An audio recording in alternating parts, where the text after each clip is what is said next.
Улицы столицы перекрыты. Путин срочно собрал военных. Авиация НАТО начала операцию. Зеленский отдал приказ закончить войну. Конец уже сегодня. Кремль тоже готов. Есть официальное заявление и из Москвы. Катастрофа на фронте. Депутат Госдумы раскрыл страшную военную тайну. Будут ли последствия? США срочно перебрасывают ядерное оружие к российским границам. Тайные переговоры и подготовка к сражению. Новый, более опасный этап холодной войны. Об этих и других главных событиях к вечеру вторника 2 июня. Новости, которые нельзя пропустить. Обязательно досмотрите до конца. В эфире «Некто». Меня зовут Дарья Петрова. Поехали. Ночь боли и ужаса для Украины. Российская армия нанесла крупнейший с середины мая массированный удар по украинским городам, жертвами которого стали по меньшей мере 12 человек, в том числе ребенок. Еще более 110 были ранены. По данным воздушных сил ВСУ, войска Путина запустили 73 ракеты и 656 дронов. Из них 40 ракет и 602 беспилотника были сбиты. Начальник управления коммуникаций Юрий Игнат сообщил, что это был один из самых масштабных запусков ракет «Циркон» за все время войны. В польском воздушном пространстве началась операция военной авиации на фоне массированной российской атаки. Страна поднимала истребители и активизировала наземные системы ПВО. Главной целью агрессоров стал Киев. После атаки правоохранители перекрыли движение на ряде улиц в столице. Минэнерго заявила об отключениях света. Под ударом ракет и дронов оказались также Харьков, Запорожье, Днепр, Сумы и Чернигов.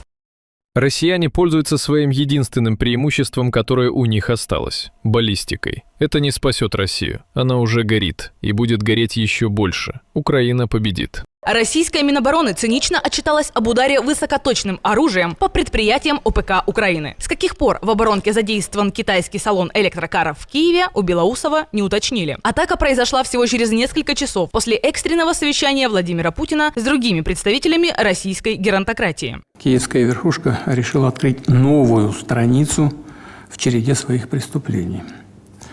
Придать новое качество конфликту в целом. Ну что ж, это их выбор.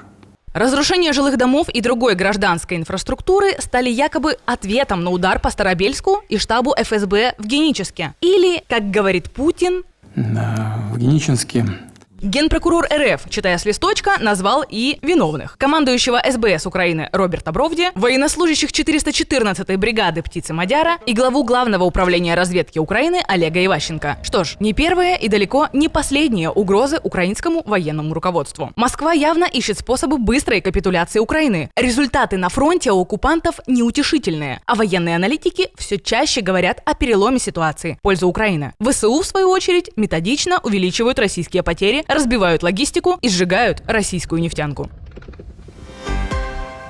7 тысяч штурмов, результата 0. Май стал провальным для российской армии. По данным аналитиков проекта Deep State, за месяц войска РФ смогли захватить лишь около 14 километров квадратных украинской территории. При этом число штурмов выросло на 37,5% и превысило 7 тысяч атак. Это рекордный показатель за все время наблюдений. Несмотря на рост давления на фронте, существенных результатов это не принесло. Это худший месячный показатель с начала масштабного российского наступления осенью 2023 года. При этом на отдельных участках фронта ВСУ смогли вернуть утраченные позиции.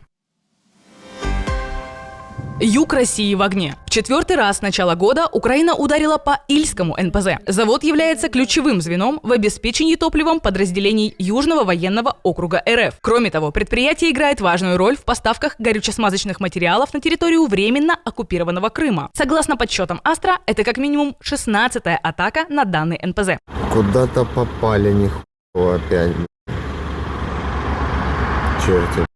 После серии украинских ударов Россия откатилась на 16 лет назад. Объемы переработки нефти упали до минимума с 2009 года, до 4,5 миллионов баррелей в сутки. Кроме того, по сообщению российского Минобороны, за прошедшую ночь украинские дроны посетили территории Краснодарского края и Республики Крым, Белгородской, Брянской, Волгоградской, Курской, Орловской, Ростовской и Смоленской областей. Россия лишилась полковника. Арестован начальник продовольственного управления в Минобороны Виктор Тарасевич. Подразделение военачальника отвечает за питание в российской армии. Его подозревают в мошенничестве в особо крупном размере. Топ-менеджера задержали еще 20 мая, после чего военный суд отправил его под арест. Сам полковник вину в преступлении не признает. Еще в 2020 году Тарасевич говорил журналистам, что главная задача его службы – организация полноценного и качественного питания военных. Ведь сытый солдат – основа армии. Но, как всем давно давно известно, основа армии Путина – это коррупция, а Тарасевич снабжал в первую очередь себя.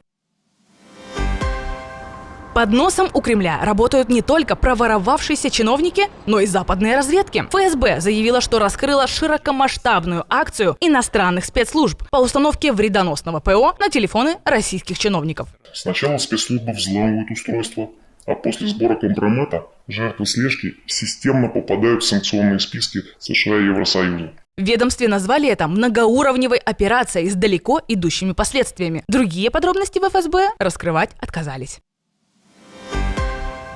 Но это еще не все. Раскрыта страшная военная тайна. Депутат Госдумы жестко дискредитировал российскую армию и признал критическую ситуацию на всех фронтах. Генерал-лейтенант Андрей Гурулев эмоционально высказался в своем телеграм-канале.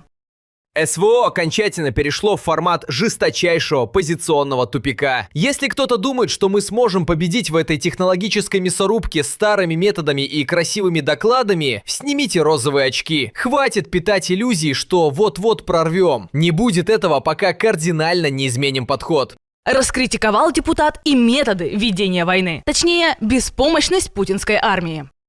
Где выстроенная военная логистика, защищенная от ударов? Почему мы в который раз героически преодолеваем проблему? Мы что, не знали, куда противник будет бить? Знали. Но вместо превентивных мер опять ждем, пока полыхнет.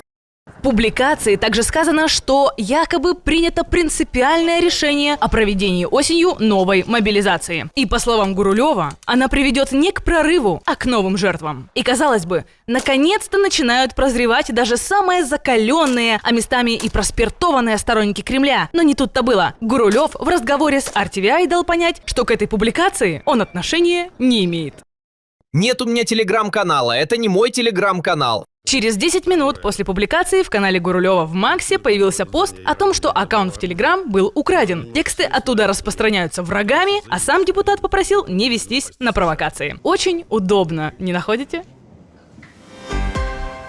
Похоже, шутки кончились. Мир все глубже погружается в реальность новой холодной войны. США могут разместить ядерное оружие еще ближе к границам России. Как пишет Financial Times, Вашингтон обсуждает с Польшей и странами Балтии возможность развертывания дополнительных ядерных объектов НАТО в Европе. Переговоры проходят в закрытом режиме. Помимо самих объектов, страны могут получить доступ к размещению американских F-35 и F-15E, способных нести ядерные боеприпасы. Если планы будут реализованы, карта ядерного присутствия США в Европе впервые за многие годы может существенно измениться. А виной всему многочисленные ядерные угрозы российской верхушки, говорят собеседники Financial Times. Путин так стремился напугать Запад, но, как ни парадоксально, только подстегнул НАТО противостоять России любыми способами. Закончить войну в Украине к зиме. Такой приказ отдал Владимир Зеленский. Це доручення президента якнайшвидше спробувати. Это поручение президента – попытаться как можно скорее положить конец этой войне. И я подтверждаю, что это действительно его попытка как можно скорее прекратить боевые действия, предпочтительно до зимы. Я, как глава Офиса президента, обязательно сделаю все, чтобы достичь цели, поставленной президентом Украины. По словам Кирилла Буданова, Киев обладает необходимыми возможностями для достижения этой цели. Однако Москва может отказаться от соответствующих договоренностей. Якщо Росія відмовиться по фіналу, Если Россия откажется по финалу, так тоже может быть, не забывайте. Но сейчас есть реальные признаки того, что основания для прекращения боевых действий уже существуют. Повлиять на Кремль есть возможности и у другой сверхдержавы. Трамп лично попросил Си Цзиньпина оказать давление на Путина, чтобы прекратить войну. Об этом пишет South China Morning Post. Издание со ссылкой на несколько источников, знакомых с переговорами, сообщает, что этот вопрос поднимался на саммите в Пекине в прошлом месяце. Тогда Трамп заявил Си, что переговоры между Россией и Украиной зашли в тупик, и призвал его использовать влияние Пекина на Москву, чтобы вернуть ее к диалогу с Киевом. Несмотря ни на что, для нас предпочтительным является достижение наших целей мирным путем. Поэтому да, мы достигнем наших целей, и мы готовы к тому, чтобы достигнуть их мирным путем, путем мирных переговоров. Война вообще может быть закончена уже сегодня, но у Кремля, как всегда, свое особое видение этого процесса. Война может быть завершена до конца суток.